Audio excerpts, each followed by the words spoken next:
acontecer! Esses 20 minutinhos de aula vão fazer você sair muito na frente dos seus concorrentes. Carecas de saber!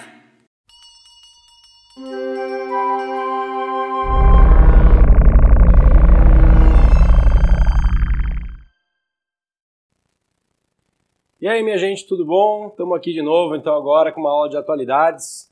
Sou o professor Gustavo, estamos aí de novo. Bom, vamos falar hoje de China, né? Esse país que vem se despontando aí, aparecendo pra caramba, e toda hora a gente tem que saber um pouquinho mais, né, sobre como a China tá, e também é importante sacar como que ela chegou onde ela chegou, que é o que a gente vai tratar hoje. Olha só, acompanha comigo. A China, antes das Primeira e Segunda Guerra, era uma área que tinha sido conquistada por vários países, isso lá desde o imperialismo do século XIX. Aí no início do século XX, rola uma revolução na China, uma revolução nacionalista, mas diante do processo da Segunda Guerra, ela vai voltar a ser ocupada, né? E pós-Segunda Guerra, você tem um processo onde a China vai receber uma influência muito forte da União Soviética. E por que exatamente isso?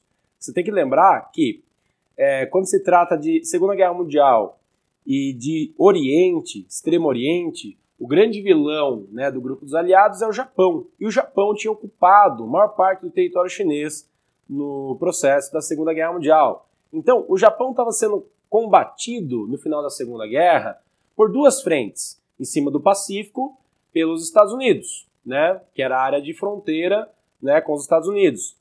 Agora, no continente asiático, o Japão vinha sendo combatido pelas tropas que vinham da União Soviética. E essas tropas marcharam contra o Japão no território chinês. Resultado, quando acaba a Segunda Guerra, a China passa a ter uma influência muito forte do socialismo, né, que vem com os soldados também soviéticos que vão ficar por ali fazendo a segurança do território e a transição para outro tipo de governo, né, nos primeiros momentos pós-Segunda Guerra. Bom, mesmo assim, mesmo com essa influência, a China entre 45, que é o final da Segunda Guerra, até 49, ela vai passar por uma espécie de uma guerra civil, uma revolução, uma guerra civil que vai desencadear uma revolução socialista. Quer dizer, haviam ali dois grandes grupos políticos, um grupo dito nacionalista, e que tinha uma parceria, né, uma proximidade com os Estados Unidos, né, no contexto de Guerra Fria, e um grupo socialista, que tinha, claro, uma afinidade, uma proximidade com a União Soviética. Então, sob o controle do general Mao Tse-tung, a China, em 49, vai assumir um governo socialista e pró-União Soviética. Diante da bipolaridade da Guerra Fria, a China se torna, então, parte do bloco socialista. Ok, só que nos primeiros momentos aí, sobre o governo do Mao Tse-tung, a China, primeiro, vai passar por um processo de transformação cultural muito forte, né? A China, que tinha uma cultura tradicional, milenar, bastante ligada a religiosidades, tudo mais, ela vai passar por um processo, né, vamos colocar assim, de adaptação à linguagem, à cultura do socialismo. Ok, mas ao mesmo tempo, a China ela vai manter uma de suas grandes vocações, que era a agricultura, como um fator econômico forte. Desde o século XIX, a China ela servia, né, aos países imperialistas como um grande celeiro. A região das planícies dos principais rios da China, próximos ao litoral, sempre foi uma área de muita abundância na produção de alimentos. E a União Soviética mantinha, de certa forma, a China com essa função no bloco socialista. Então, no primeiro momento ligado ali a essa China socialista, do ponto de vista da economia, a China ainda era um país agrário, sem indústria própria, ou com uma indústria muito ruim, mesmo tendo grandes recursos minerais, né, que poderiam abastecer aí uma indústria emergente. Só lembrando, a China, ela, dentro do seu território, existe uma região chamada de Manchúria. E a Manchúria é uma das áreas de maior concentração de minerais importantes à atividade industrial no mundo. Veja bem, então a China ela tem grandes reservas minerais, tem um território enorme, uma imensa população que serviria de mão de obra para várias atividades. Mas enquanto a China mantém esses laços fortes com a União Soviética, todo esse potencial ele fica, vamos dizer assim, amarrado a um conjunto de interesses também da Rússia. Por exemplo, a China comprava muito equipamento, muita coisa industrializada da Rússia, que também era o principal país, ou a principal república da União das Repúblicas Socialistas Soviéticas. Então, havia, de certa forma, um engessamento da China do ponto de vista do seu desenvolvimento industrial. Bom, chega um momento, no início dos anos 70, em que o Mao Tse-tung ele falece, ele morre. E aí que a nova direção do Partido Comunista Chinês vai repensar o posicionamento da China, em relação à União Soviética. É claro que existe um contexto muito mais amplo por trás de tudo isso. Está rolando guerra do Vietnã, e lembrando, o Vietnã, observa no mapa aí depois, o Vietnã é um país que está um pouco ao sul da China, uma região conhecida como Indochina. Então há ali é um vizinho da China, um vizinho ao sul da China. Então a guerra do Vietnã, que envolve uma disputa entre uma população nativa dali, com uma orientação socialista, e uma outra população de orientação capitalista, mas com o apoio dos Estados Unidos, vai repercutir bastante no contexto da Guerra Fria. E a China ela vai usar de alguma maneira isso para começar uma aproximação com os Estados Unidos. Vejam bem, a gente está falando de um período de auge da Guerra Fria, um momento de várias tensões, e bem no meio de tudo isso, essa nova direção do Partido Comunista Chinês vai fazer aquilo que era o improvável para o contexto da Guerra Fria. Vai romper com a União Soviética sem deixar de ser socialista e vai se aproximar dos Estados Unidos. E aí o mundo inteiro vai parar e pensar, bom, então a China vai deixar de ser socialista? Não. Os caras vão criar ali um socialismo diferente. Eles vão setorizar a parte do seu território para criar ali uma abertura econômica. Eles vão criar as ZEs, Zonas Econômicas Especiais, partes do território onde a China poderia, então, oferecer, vamos dizer assim, áreas disponíveis ao capital estrangeiro.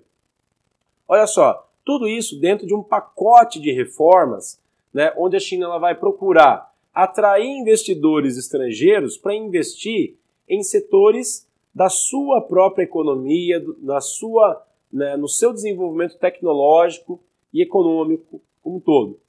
Bom, olha só qual que vai ser o planejamento dessas reformas feitas, que começam a partir de 78. Em 78, na verdade de 76 até 78, o governo chinês vai sentar e elaborar esse planejamento. Serão mais ou menos 2 anos de elaboração de um plano de crescimento da China ao longo prazo. Ali eles vão formar um plano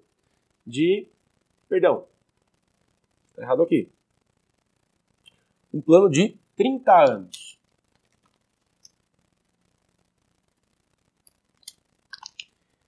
Então, de 78 até o que seria 2008.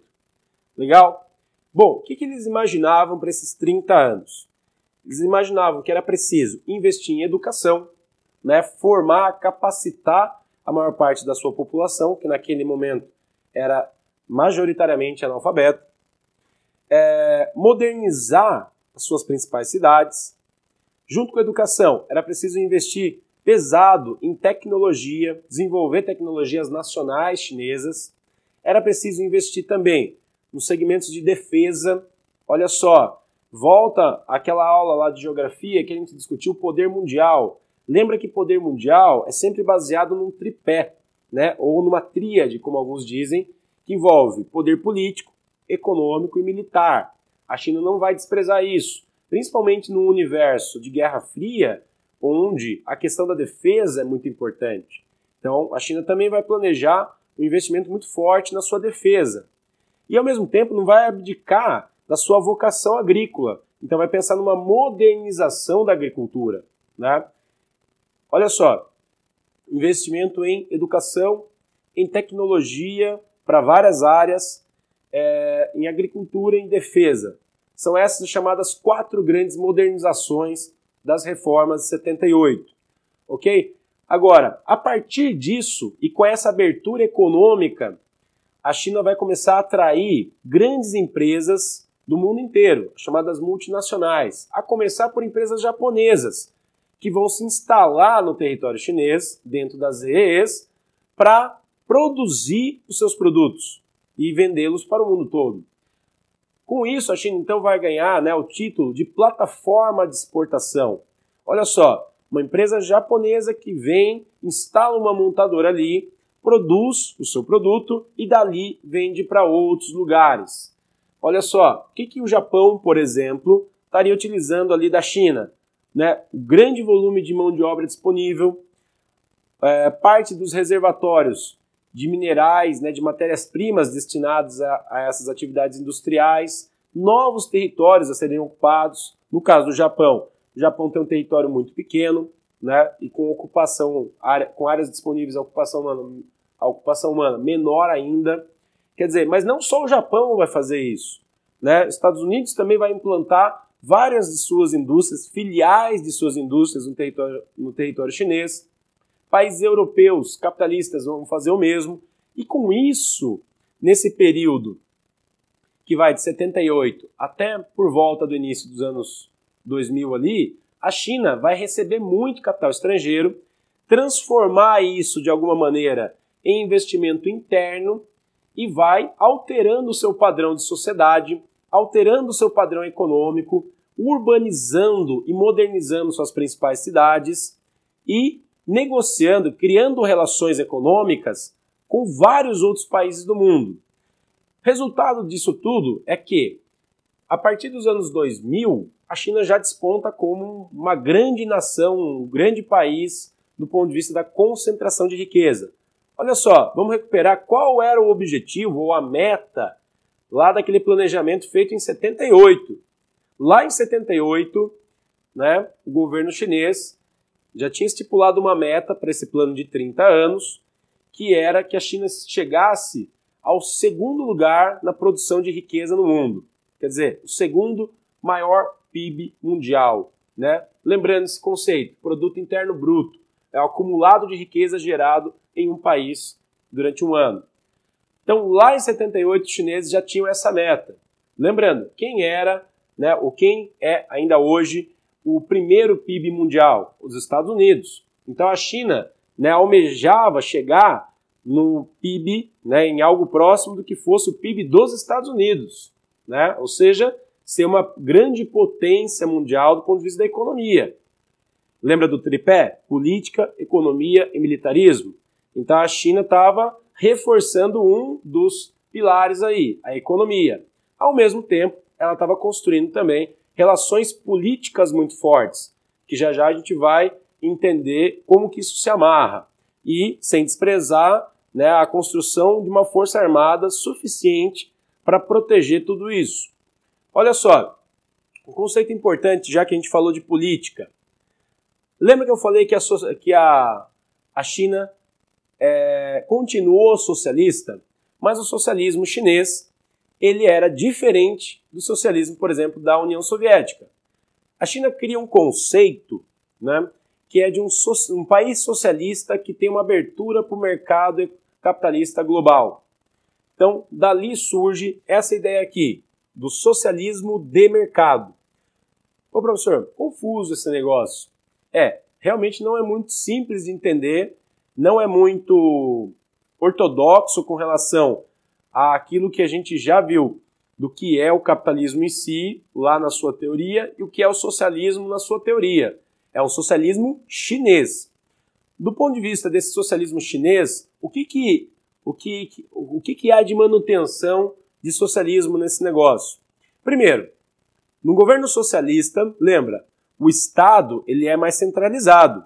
Né? Quer dizer o seguinte, é preciso, né, no modelo, é preciso que haja um partido que represente, né, essa centralização da vontade popular, né, o Estado proletário, e que consiga, né, vamos dizer assim, administrar a chamada propriedade coletiva.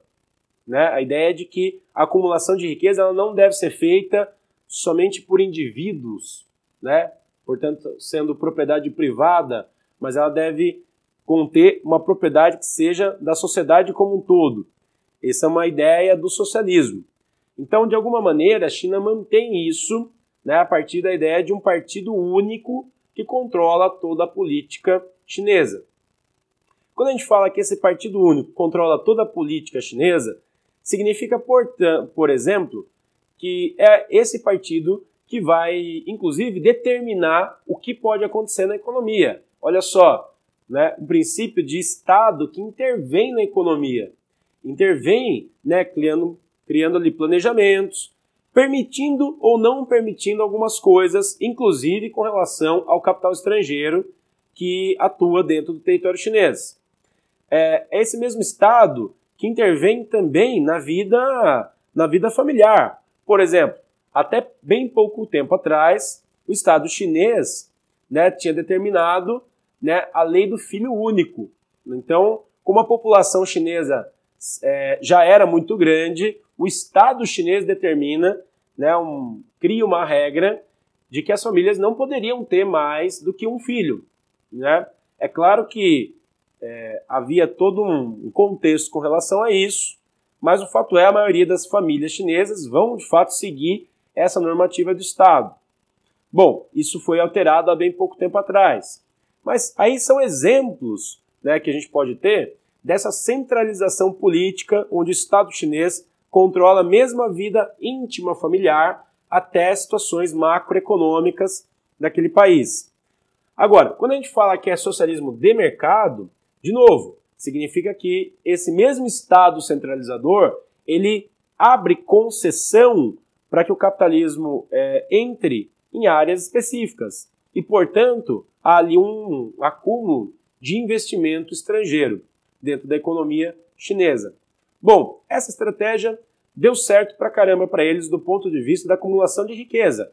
E, de fato, quando foi feito o fechamento desse planejamento aí, que foi lançado em 78, então, 2008, de fato a China já tinha conseguido aquela meta que eles buscavam. Ela tinha conseguido chegar ao segundo PIB mundial. Bom, olha só o que aconteceu. De 2008 a 2010, né, o governo chinês, com seus especialistas, se reuniu ali para pensar o próximo passo. Agora, para entender um pouco desse próximo passo, é preciso entender, por exemplo, quais são as relações, né, internacionais da China. Por exemplo, 2008, olha só, 2010, o que está acontecendo do ponto de vista das relações internacionais? A China ela está começando a compor nessa época um grupo que vai passar a ter um papel muito especial na geopolítica, né, no jogo do poder mundial, que é o BRICS. Vou colocar aqui.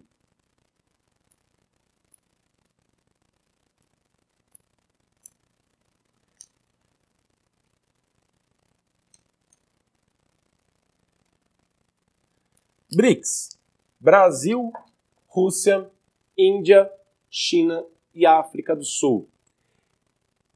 A ideia de juntar esses países compondo, né, um grupo de poder, ela surgiu nas palavras de um economista inglês, mas, né, do texto desse economista que pensava, né, o papel dos países emergentes para o século XXI.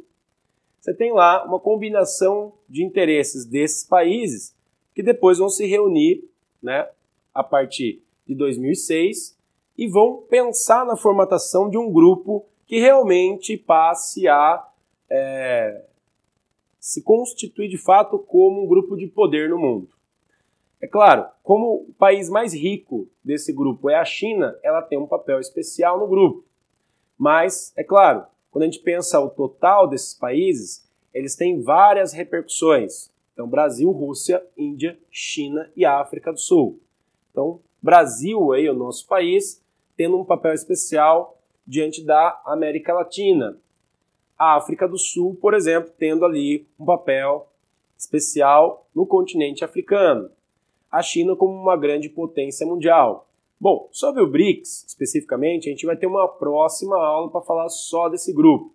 Mas vamos entender que a formatação desse grupo, próximo dessa data aí de 2010, vai contribuir para o encaminhamento daquele plano econômico chinês. Olha só, em 2010 é lançado um novo planejamento da China, o plano do mais 20. Quer dizer, se até aqui, em 30 anos, eles conseguiram crescer economicamente, crescer em importância geopolítica, agora eles queriam um pouquinho mais. Então, no plano do mais 20, quando que se encerra essa próxima etapa? 2030. Então, até 2030, o que os chineses querem? Eles querem superar a economia dos Estados Unidos. Querem chegar à primeira posição do PIB mundial. Quer dizer, ter a maior concentração de riqueza. Mas, professor, já ouvi falar que a distribuição da riqueza na China não é uma coisa muito interessante, muito boa, né? A questão da qualidade de vida lá. Isso é um outro ponto. Não tem que ser desprezado, mas não está dentro do tema principal aqui. Por quê? Quando a gente fala de produto interno bruto, total da riqueza acumulada, a gente ainda não está falando de distribuição dessa riqueza. Então, é claro, dentro desse modelo chinês, eles pensam ainda num crescimento desse PIB. A questão da distribuição para toda a população chinesa, mesmo que sendo socialista, ainda não está sendo levado em conta, né, no ponto de vista, de fato, total da população. Mas, dentro da China, né, você tem áreas, né, muito diferentes. É claro que nas EEs, né, a população que vive ali e que tem um contato com esse mercado global dentro do território chinês, acaba tendo também uma maior, vamos dizer assim, um maior benefício de todo esse fluxo de investimentos e de todo esse crescimento econômico. Mas a China ainda tem muitas diferenças sociais nas suas diferentes regiões.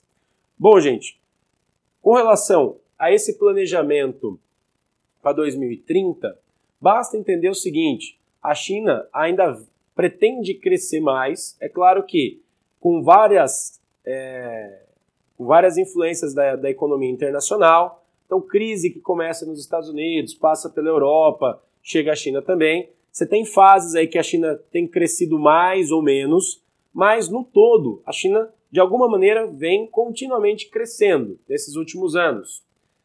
E se ela vai conseguir atingir esse objetivo ou não, é uma coisa que a gente vai ainda assistir, né? Como estamos aí, né, no final da década de 10, vamos pensar assim, a gente tem que ver o que vai acontecer na década de 20, né, para começar, né, a pensar qual vai ser a participação da China no poder mundial do século XXI. Talvez, se ela conseguir, né, a gente vai ter todo um conjunto de transformações culturais resultantes dessa hegemonia chinesa no nosso século. Tudo bem, gente? Bom, com relação a outros detalhes aqui que a gente não tem abordado, nas próximas aulas a gente vai com certeza tratá-los. Tá bom? É isso aí. Um abraço.